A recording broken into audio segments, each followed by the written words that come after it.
स्वागत है आपका इस वीडियो में। और आज हम शुरू करने जा रहे हैं ग्रेविटेशन का ये पहला वीडियो है, तो थोड़ा सा आपको ब्रीफ कर देता हूँ कि आगे क्या क्या होने वाला है। ग्रेविटेशन में जितने भी वीडियोज आपको मिलेंगे वो सब सीक्वेंस में होंगे। हर वीडियो के ऊपर थंबनेल में वीडियो नंबर पड़ा होगा, तो आप पूरा का पूरा सीक्वेंस में देखें, साथ साथ आप नोट्स लें। और हर वीडियो में मैंने आपसे भी कुछ क्वेश्चंस पूछे होंगे, कुछ क्वेश्चन मैं करूँगा, कुछ आप करेंगे, और हम दोनों साथ साथ करते चलेंगे और चैप्टर को बेहतर ढंग से कवर करेंगे। एकदम बिल्कुल फंडामेंटल लेवल से बातें शुरू करेंगे और एडवांस लेवल तक अपनी बातों को ले जाएंगे। आसान तरीके से बताने का प्रयास किया है हमने पूरे के पूरे सीक्वेंस में। तो पेन कॉपी लेकर रेडी हो जाओ। चैप्टर की शुरुआत कहाँ से होगी? चैप्टर की शुरुआत न्यूटन्स लॉ से। न्यूटन के सर पे एप्पल गिरा, ये कहानी सुनी आपने? हाँ सर, सुनी थी एक बार, तभी उसको आइडिया आ गया, उसने ग्रेविटेशन लॉ दे दिया। ये सब बकवास की कहानियाँ हैं, हम आपको आगे डिटेल में बताएंगे इस बारे में। यहाँ तो न्यूटन सेल्फी ले रहा है ना? तो न्यूटन भाई साहब के बारे में डिटेल में शुरुआत में चलेगा इस चैप्टर में, और फिर धीरे धीरे हम आगे बढ़ेंगे। फिर हम प्लैनेटरी मोशन देखेंगे, डबल स्टार सिस्टम देखेंगे। फिर हम और थोड़ा आगे बढ़ेंगे तो ये डबल स्टार सिस्टम मूव कैसे करते हैं, इनके बारे में बातें होंगी। इंटरेस्टिंग चैप्टर है। यूनिवर्स में क्या चल रहा है, क्या हो रहा है, कोई प्लैनेट एक दूसरे प्लैनेट को अट्रैक्ट कर रहे हैं, क्यों अट्रैक्ट कर रहे हैं, मोशन कैसे हो रहा है किसी प्लैनेट का, ये सब समझेंगे। बड़ा इंटरेस्टिंग चैप्टर है। आप सैटेलाइट के बारे में भी इस चैप्टर में पढ़ोगे। ये देखो सैटेलाइट घूम रही है, इसके बारे में भी जानोगे। ये किस स्पीड से ऑर्बिटिंग कर रही है ये समझेंगे, और इसमें ऑर्बिटिंग करने के लिए फ्यूल चाहिए या नहीं चाहिए ये भी जानेंगे आगे चलकर। इसकी वेलोसिटी, इसकी हाइट, ये सब कुछ इस चैप्टर में आने वाला है। किसी सैटेलाइट के अलावा ये जो गैलेक्सी में मोशन हो रहा है, कैपलर्स लॉ आएंगे इसी चैप्टर में। इलिप्टिकल पाथ किस तरीके से, ये सारी कहानी इस चैप्टर में आने वाली है। तो बड़ा इंटरेस्टिंग चैप्टर होने वाला है। इवन तो किसी भी बॉडी को अर्थ के बाहर भेजना है, रॉकेट को बाहर भेजना है, सैटेलाइट को बाहर भेजना है, तो कितनी वेलोसिटी देनी पड़ती है, इसके बारे में भी बात करेंगे। बड़ा इंटरेस्टिंग चैप्टर है ना? तो शुरू करते हैं अपन इस चैप्टर को। और अगर आप पूरा का पूरा सीक्वेंस में देखोगे तो सब कुछ आपको बेहतर ढंग से समझ में आने वाला है। शुरू किया जाए? आ जाओ, लिख लो इस चैप्टर का पहला हेडिंग, और सबसे आसान और सिंपल सा हेडिंग लिखिए, न्यूटन्स ग्रेविटेशन लॉ। नोट करो, आ जाओ शुरू करते हैं। तो न्यूटन भाई साहब ने बताया कि इस दुनिया में कोई भी दो मास ले लो, प्लैनेट ही नहीं, कोई भी दो मास ले लो इस पूरे यूनिवर्स में, वो हमेशा एक दूसरे को अट्रैक्ट करते हैं। इस दुनिया में कण कण में, पार्टिकल पार्टिकल में आपस में प्यार है। कैसा है ये नेचर, कैसी है ये दुनिया, वही न्यूटन ने कहा। ये दिखाई न्यूटन को पहली बार दिया, न्यूटन ने इसको फील किया, लिखा, समझा, इसलिए इसका नाम न्यूटन्स लॉ है। वो एप्पल गिरने वाली कहानी तो बना ली हम लोगों ने बच्चों को सुनाने के लिए। आप भी सुनाइएगा अपने बच्चों को। देखो, न्यूटन्स ग्रेविटेशन लॉ, न्यूटन ने क्या कहा, इस दुनिया में कोई भी दो मास ले लो आप।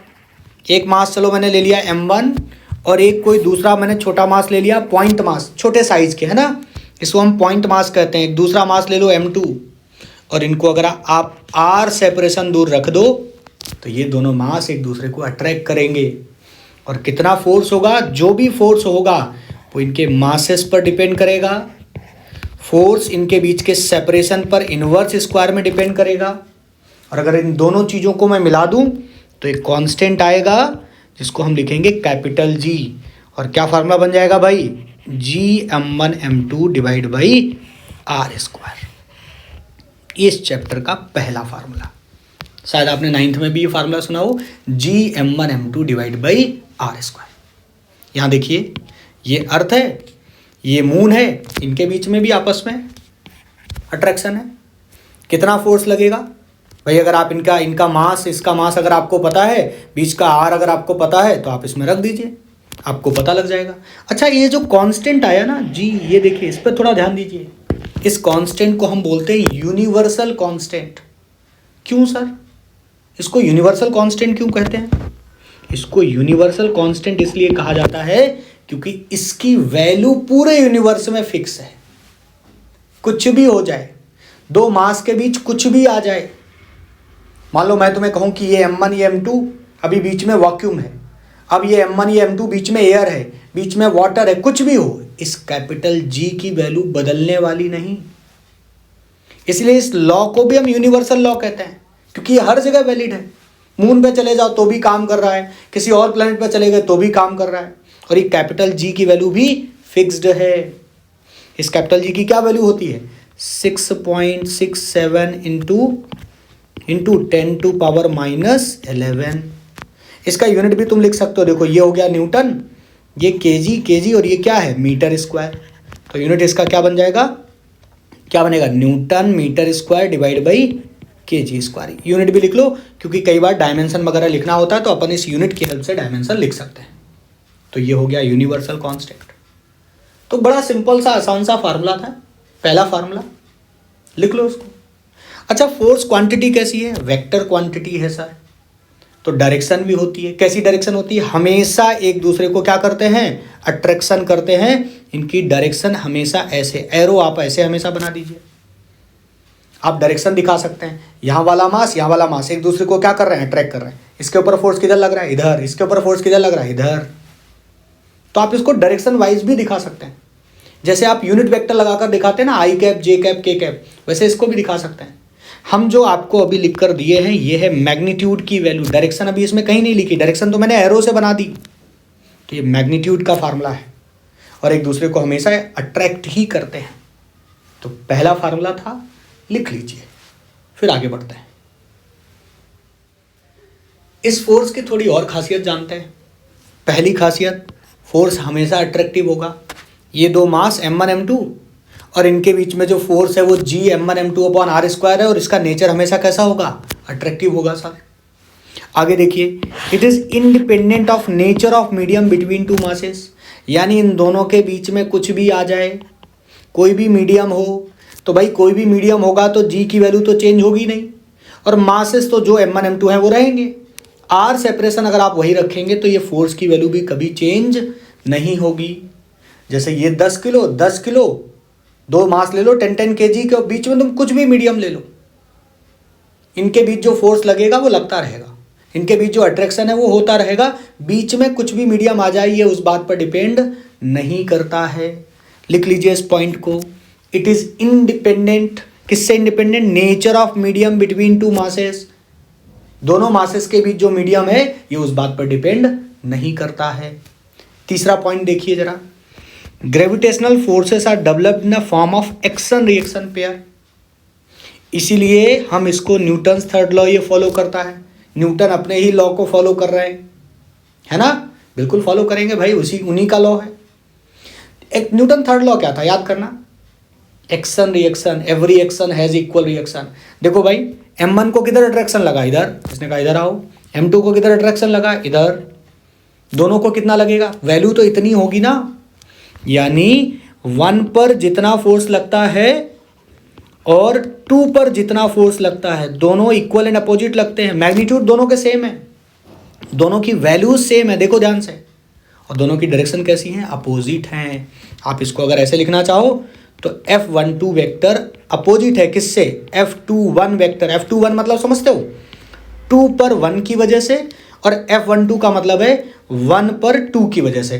तो 1 पर 2 की वजह से किधर है? देखो इस पर बताओ किधर है? इस तरफ है सर। तो ये हो गया F12 वेक्टर, और ये क्या हो गया? F21 vector. दोनों एक दूसरे से कैसे हैं? अपोजिट है। और अगर अपोजिट है, डिफरेंट बॉडी पे लग रहे हैं, तो ये क्या बनाएंगे? एक्शन रिएक्शन पेयर बनाएंगे। इसलिए न्यूटन्स ग्रेविटेशन लॉ अपना ही न्यूटन्स थर्ड लॉ फॉलो करता है। तो ये 3 पॉइंट अपने को और लिख लेने हैं साथ में। जहां फोर्स का फार्मूला लिखा उसी के बाद ये 3 पॉइंट फटाफट और लिख डालो। लिखो, थोड़ा और जान लेते हैं भाई इस फोर्स के बारे में। देखो जरा, अच्छा मुझे एक बात बताओ, अगर मैं 2 मास ले लूँ ऐसे, देखो जरा इसको, देखो M1 और 2 मास हमने ले लिए, एक दूसरा मास क्या ले लिया? M2। तो ये क्या करते हैं? एक दूसरे को अट्रैक्ट करते हैं। ऐसे देखिए, तो जो अट्रैक्शन फोर्स लगता है वो हमेशा इसी लाइन पर ही तो लगेगा, जो लाइन इसको ज्वाइन करा रही है। भाई ये इसको इधर अट्रैक्ट कर रहा है, ये इसको इधर अट्रैक्ट कर रहा है। तो जो अट्रैक्शन फोर्स होता है वो हमेशा लाइन ज्वाइनिंग पर ही लगता है। ऐसे थोड़ा लगेगा कि M1 को इधर फोर्स लग रहा है, M2 को इधर फोर्स लग रहा है, ऐसे थोड़ा लगेगा। लाइन पर ही तो लगेगा, एक दूसरे को लाइन के अलॉन्ग ही तो अट्रैक्ट करेंगे, है ना? तो ये फोर्स हमेशा किस पर लगता है, हमेशा लाइन ज्वाइनिंग पर ही लगता है। और जो फोर्स हमेशा लाइन ज्वाइनिंग पर ही लगे उन फोर्सेस को पता हम क्या कहते हैं, उन फोर्सेस को हम सेंट्रल फोर्स कहते हैं। क्या कहते हैं, सेंट्रल फोर्स। तो एक और पॉइंट आपके सामने आ गया, क्या, देखिए जरा, gravitational forces are central force as they act along the line joining the centre of gravity of two bodies. दो बॉडीज का सेंटर ऑफ ग्रेविटी भी यहीं इसी लाइन पर ही लाई करता है। कहीं सेंटर ऑफ मास सुने थे, है ना, वैसे ही सेंटर ऑफ ग्रेविटी भी होता है। तो सेंटर ऑफ ग्रेविटी इसी लाइन पर ही होता है और ये फोर्स भी हमेशा इसी लाइन के अलोंग काम करता है। इसीलिए हम इसको कौन सा फोर्स कहते हैं, सेंट्रल फोर्स कहते हैं। तो ये फोर्स हमेशा लाइन पर ही काम करता है, लाइन ज्वाइनिंग पर ही काम करता है। इस बात को भी आप लिख लीजिए। एक और छोटा सा पॉइंट आगे देखिए, ग्रेविटेशनल फोर्सेस आर कंजर्वेटिव। याद है तुमको, कंजर्वेटिव, नॉन कंजर्वेटिव। कंजर्वेटिव कौन होते थे, याद आया कुछ, वर्क पावर एनर्जी में हुआ था। कंजर्वेटिव वो होते हैं जिनके थ्रू किया गया वर्क डन पाथ पर डिपेंड नहीं करता है। याद दिला रहा हूं। कंजर्वेटिव फोर्सेस क्या थे सर, कंजर्वेटिव फोर्स थे, कंजर्वेटिव फोर्सेस थे वो जिनके थ्रू किया गया वर्क डन पाथ पर डिपेंड ना करे, केवल इनिशियल फाइनल पोजीशन पर डिपेंड करे। और नॉन कंजर्वेटिव वो थे जिनके थ्रू किया गया वर्क डन पाथ पर डिपेंड करे। फ्रिक्शन नॉन कंजर्वेटिव, ग्रेविटेशनल, इस पेन को यहाँ से यहाँ उठा ले जाऊँ, ऐसे उठा ले जाऊँ या ऐसे उठा के ले जाऊँ, काम उतना ही करना पड़ेगा, वर्क उतना ही करना पड़ेगा क्योंकि डिस्प्लेसमेंट सेम है। तो ग्रेविटेशनल कैसा फोर्स हुआ, कंजर्वेटिव की non conservative. Work power energy में भी इसको पढ़ा था आप लोगों ने, तो उसी लाइन को यहाँ रिपीट कर दिया गया है कि ग्रेविटेशनल फोर्सेस कैसे होते हैं, कंजर्वेटिव होते हैं क्योंकि इनके थ्रू किया गया वर्क पाथ पर डिपेंड नहीं करता है, केवल किस पर डिपेंड करता है, इनिशियल और फाइनल पे। आप इसको ऐसे भी लिख सकते हैं, देखो जरा, यहाँ से अगर मेरे को यहाँ जाना है, 1 लोकेशन से मेरे को 2 पर जाना है, तो मैं ऐसे जाऊँ या फिर मैं ऐसे घूम के जाऊँ या फिर मैं ऐसे घूम के जाऊँ। अगर कंजर्वेटिव फोर्स है तो वर्क तीनों रास्ते में कैसा होगा, सेम होगा। W1 is equal to W2 is equal to W3। तो ग्रेविटेशनल फोर्स कैसा है, कैसा फोर्स है, कंजर्वेटिव है। याद रख लेंगे इसको भी। एक पॉइंट और, बस एक और फील वाला पॉइंट, मजेदार वाला पॉइंट। क्या पॉइंट है जरा देखो, पहले देख लो फिर इसको बाद में पढ़ लेंगे, पहले समझ लो। ये बिल्लो और ये दूसरा बिल्लो, ये 2 लोग हैं और दोनों का वजन, मान लेते हैं एक का वजन 80 किलो और आपके दूसरे दोस्त का वजन है 60 किलो, 60 kg। और न्यूटन भाई साहब क्या बता गए कि दोनों एक दूसरे को क्या करेंगे, अट्रैक्ट। लगा तो बहुत अच्छी बात है सर, एक दूसरे के बीच अट्रैक्शन है ना, खुश मत हो, आ जाओ देखो जरा, इन दोनों के बीच क्या है, अट्रैक्शन है सर। मान लीजिए ये 1 मीटर दूर खड़े हैं, तो बताओ जरा कितना अट्रैक्शन है इन दोनों के बीच, कैलकुलेट करते हैं जरा, थोड़ा सा एनालिटिकल हो जाते हैं इस बात पे कि 2 लोग खड़े हैं 1 मीटर दूर और फोर्स निकालना है मेरे को आपस में। निकालिए जरा force. F is equal to capital G की वैल्यू 6.67 इंटू 10⁻11 और दोनों फोर्सेस की वैल्यू रख दो, कितनी है, सॉरी दोनों मासेस की वैल्यू 80 इंटू 60 और डिवाइड बाई 1 का स्क्वायर।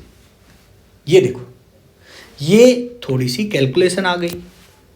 अच्छा, अगर मैं इसको कैलकुलेट करूं पूरा, मान लो सॉल्व कर लूं पूरा, इसका प्रोडक्ट करूं, इसका प्रोडक्ट करूं, फिर इसके साथ प्रोडक्ट करूं, जो भी मेरा आंसर आएगा, क्या वो आंसर बहुत बड़ा नंबर आएगा कि छोटा नंबर होगा, बोलो। जो फोर्स आएगा वो बहुत ज़्यादा फोर्स होगा कि बहुत छोटा फोर्स होगा? सर बहुत छोटा होगा। क्यों? क्योंकि यहाँ लगा है 10⁻11। भले ही तुम ये 2 0 हैं, 10⁻9 हो जाएगा, लेकिन रहेगा तो 10 टू पावर्स में ही। यानी जो भी आंसर आने वाला है सर, वो अप्रॉक्सीमेट मेरा रहेगा 10⁻9 के ऑर्डर में ही रहेगा, यानी 10 की माइनस ऑर्डर्स में रहेगा। और 10⁻9 बहुत छोटा होता है। सोचो, इतना छोटा फोर्स लग रहा है तुम दोनों के बीच, तुम और तुम्हारे दोस्त के बीच। अरे हम तो वैसे ही खुश हो गए थे कि दोनों के बीच अट्रैक्शन है, न्यूटन के हिसाब से फोर्स लगना चाहिए, अट्रैक्ट हो जाने चाहिए, लेकिन फोर्स बहुत छोटा है। सर फोर्स छोटा है, हमें कैसे पता फोर्स छोटा है? अरे अगर तुम्हें कोई जोर से थप्पड़ मारे तो समझ लेना 8-10 न्यूटन का फोर्स पड़ा है सही से, और कोई धीरे से ऐसे हाथ रखे, समझ आना 1-2 न्यूटन ही है ना। कैसे सर, आपको कैसे पता? अरे भाई mg 2.5 किलो का हाथ 2.5 kg इंटू जी 10 25 न्यूटन। बोलो, तो ये तो बहुत छोटा है कि नहीं है? हाँ सर, इसीलिए हम एक दूसरे से अट्रैक्ट नहीं हो रहे हैं, इसीलिए हमारे अगल बगल जो लोग घूम रहे हैं उनकी तरफ हम खींचे नहीं जा रहे हैं, क्योंकि ये फोर्स वीक फोर्स है। हाँ, अगर मासेस की वैल्यू बहुत ज़्यादा हो, अर्थ मून की बात हो रही है, सन अर्थ की बात हो रही है, बड़े बड़े प्लैनेट्स की बात हो रही है, वहाँ भी तो ये लॉ लगता है, तो वहाँ मास ही बहुत ज़्यादा होते हैं, 10⁻20 10⁻19 15 ऐसे वैल्यू देते हैं वो मास की। तो सोचो अगर ये वैल्यूज़ बहुत ज़्यादा होंगी तो फोर्स बड़ा सिग्निफिकेंट आएगा, फोर्स की अच्छी खासी बड़ी वैल्यू आएगी, तो वहाँ इफेक्ट दिखता है। लेकिन हम छोटे छोटे लोगों के बीच इफेक्ट नहीं दिखता, क्योंकि हमारा मास बहुत ज़्यादा नहीं है। तो देखो आप पढ़ लो जरा, ग्रेविटेशनल फोर्स कैसा है? वीकर है। किससे? इलेक्ट्रोमैग्नेटिक और न्यूक्लियर। न्यूक्लियर फोर्स सबसे स्ट्रॉन्ग फोर्स है, 12th के सिलेबस में आता है, इसके बारे में जानेंगे अपन आगे। और इलेक्ट्रोमैग्नेटिक चार्जेस के बीच जो फोर्स लगता है, प्लस प्लस प्लस माइनस के बीच, उसके कंपैरिजन में वहाँ बहुत स्ट्रॉन्ग फोर्स लगता है, उसके कंपैरिजन में ये वाला फोर्स बेचारा बहुत कमज़ोर फोर्स है, वीकर फोर्स है। तो ये अपना 6th पॉइंट हुआ। इस तरह से हमने इस फोर्स के बारे में 6 पॉइंट जान लिए। बोलो, नोट कर लो पहले ये 6 पॉइंट। एक छोटा सा पॉइंट और देख लो। अरे सर बढ़ते जा रहे हैं आप, तो पॉइंट बढ़ाते जा रहे हो। भाई इंपॉर्टेंट पॉइंट है, जान लो। एक छोटा सा पॉइंट और 7 नंबर करके लिख लो इसको। और ये मज़ेदार पॉइंट है। देखो, इसके और इसके बीच में क्या था? अट्रैक्शन। कितने का था सर? बहुत कम फोर्स का था। दोनों एक दूसरे को अपनी तरफ अट्रैक्ट कर रहे थे, दोनों में बढ़िया प्यार था, आपस में अट्रैक्शन था। बीच में आ गया तीसरा। तो अब मेरा क्वेश्चन क्या है? इस तीसरे के आने की वजह से क्या इन दोनों के बीच जो अट्रैक्शन था वो वही रहा या बदल गया? किसी और सेंस में मत सोचना इसको। बोलो, ये तीसरे के आने से क्या इन दोनों के बीच जो अट्रैक्शन था वही रहा या बदल गया? तो आंसर है वही रहा। बीच में कुछ भी आ जाए, अरे पानी आ जाए, मीडियम आ जाए, कोई तीसरा आ जाए, इन दोनों के बीच में जो फोर्स लग रहा है वो तीसरे के होने या ना होने पर डिपेंड नहीं करता है। लिख लीजिए इसको। भले इस पर नेट फोर्स बदलेगा, मैं नेट फोर्स की बात नहीं कर रहा हूं, मेरी टर्मिनोलॉजी ध्यान से सुनना। भले इसको अब दोनों अपनी तरफ अट्रैक्ट करेंगे, बट मैं तो इन दोनों के बीच के फोर्स की बात कर रहा हूं। तो भाई जब इन दोनों का फोर्स आप लिखोगे तो लिखोगे m1 m2 ना, m3 तो नहीं लिखोगे ना, बीच वाला मास तो नहीं लिखोगे ना, तो m1 m2 by r square लिखोगे। तो ये जो तीसरा मास अगर बीच में रख दिया जाए तो इन दोनों के बिटवीन जो फोर्स है, स्टेटमेंट आ सकता है, सर रीजन आ सकता है कि force between two masses is independent presence और अब्सेंस ऑफ थर्ड मास। दो के बीच लगने वाला फोर्स तीसरे के होने या ना होने पर डिपेंड नहीं करता है। साफ साफ इसको हिंदी में चाहो तो लिख लो, लिखो अपनी लैंग्वेज में, वीडियो पॉज करो और लिखो कि दो मासेस के बीच का फोर्स तीसरे के होने या ना होने पर डिपेंड नहीं करता है। इसको भी लिख लीजिए। तो टोटल 7 पॉइंट मैंने आपको बता दिए। इस सातों के सातों पॉइंट हमें पढ़ने इसलिए जरूरी थे क्योंकि थ्योरेटिकली भी क्वेश्चन आ सकता है, ऐसा रीजन भी आ सकता है, मुझे पता होगा तभी तो हम कर पाएंगे। लिख लो, नोट्स साथ साथ बनाते चलो, सब कुछ सीक्वेंस में मिलेगा, सब कुछ बेहतर ढंग से मिलेगा, बट आपको ही मेहनत करनी है, साथ साथ करते चलिए। तो आ जाइए आगे और बढ़ते हैं। अच्छा मेरे को एक बात बताओ आप लोग, अगर मैं आपसे कह दूं कि आपके पास एक छोटा सा मास है और इसके सामने एक मास रख दूं, यहाँ देखो जरा, एक सामने मास रख दूं m1, तो ये जो m1 मास आपने रखा है ये इस स्मॉल m को क्या करेगा? अपनी तरफ अट्रैक्ट करेगा। हालांकि ये m1 भी अट्रैक्ट होगा, लेकिन अगर हम केवल इसी पर फोकस करें, किस पर? इस पर केवल फोकस करें, तो इसको किधर फोर्स मिलेगा? इस तरफ मिलेगा। हाँ सर। अच्छा सोच कर देख भाई, अगर मैं एक और मास रख दूं m2, देखिए देखिए देखिए देखिए देखिए कितने मास रख दिए, एक इधर रख दिया m1, इधर रख दिया m2, तो भाई ये जो बीच में मास है ना, इसको अब दोनों ही अट्रैक्ट करेंगे, खींचातानी हो जाएगी दोनों में। क्या कहेगा?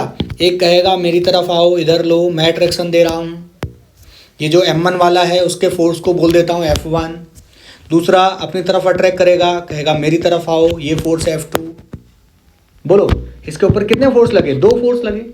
क्यों? क्योंकि दोनों ही मास उसको क्या करेंगे? अपनी तरफ अट्रैक्ट करेंगे।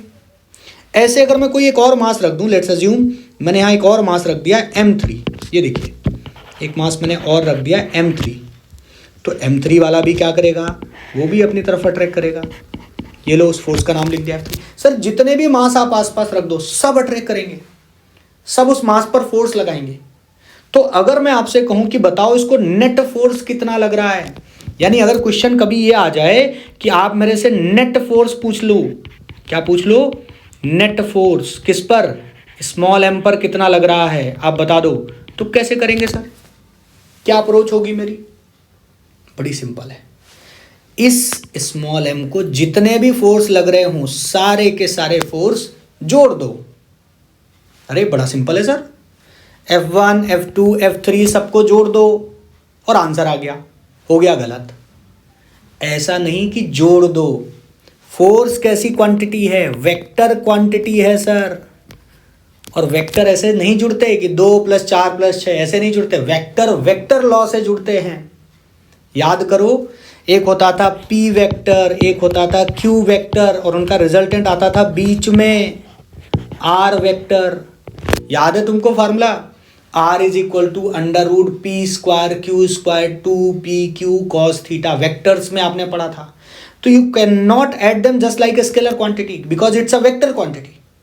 तो सर ऐड तो करें, लेकिन वेक्टर के हिसाब से ऐड करें। इनके सर पे वेक्टर जरूर लगा दें, ऐसे हवा हवाई में ऐड ना कर दें। जितने भी फोर्स हों सबको ऐड करें नेट फोर्स लिखते समय, लेकिन वेक्टर रूल से करें, वेक्टर के तरीके से करें।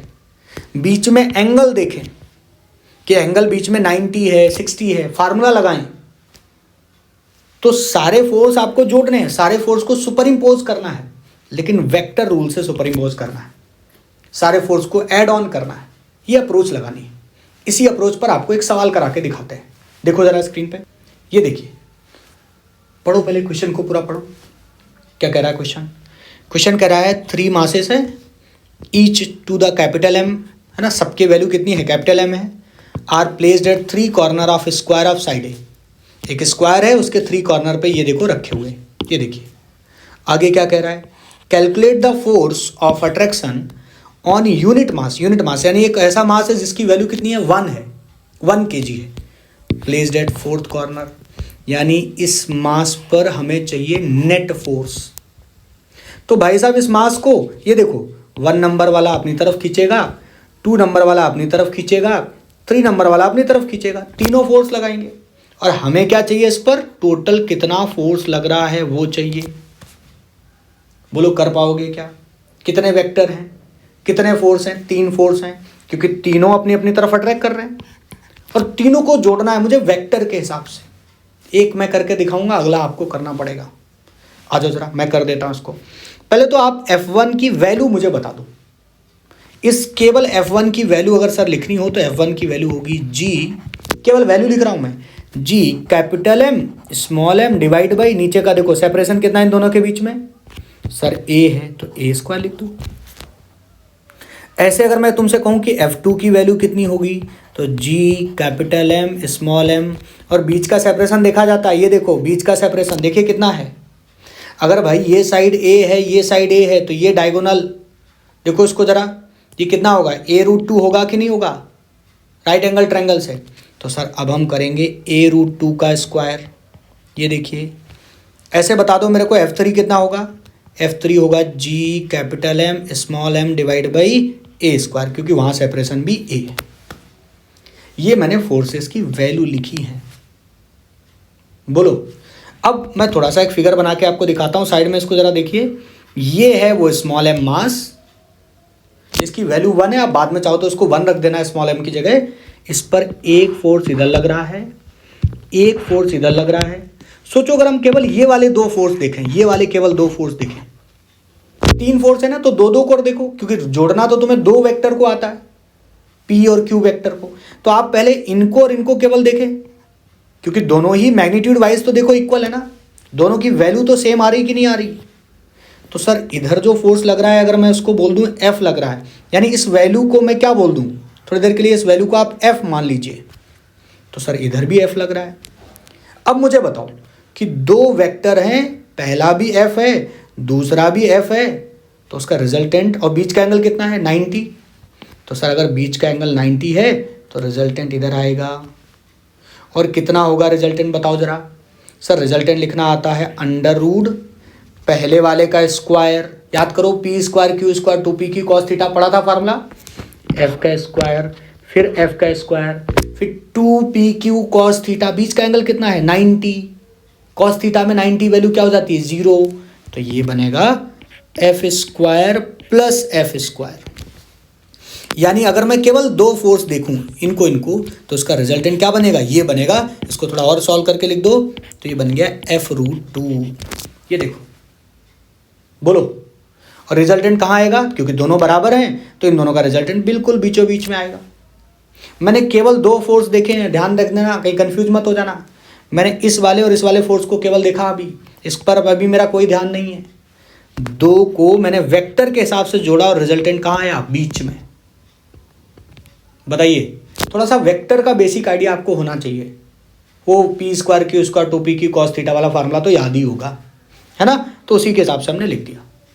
अब f की चाहो तो वैल्यू रख दो, अगर आपको f रखने से दिक्कत है। वैल्यू कितनी थी f की, gmm/a स्क्वायर, और इधर क्या लग गया और साथ में रूट। ये आया इन दोनों फोर्सेस का रिजल्टेंट, इसका और इसका।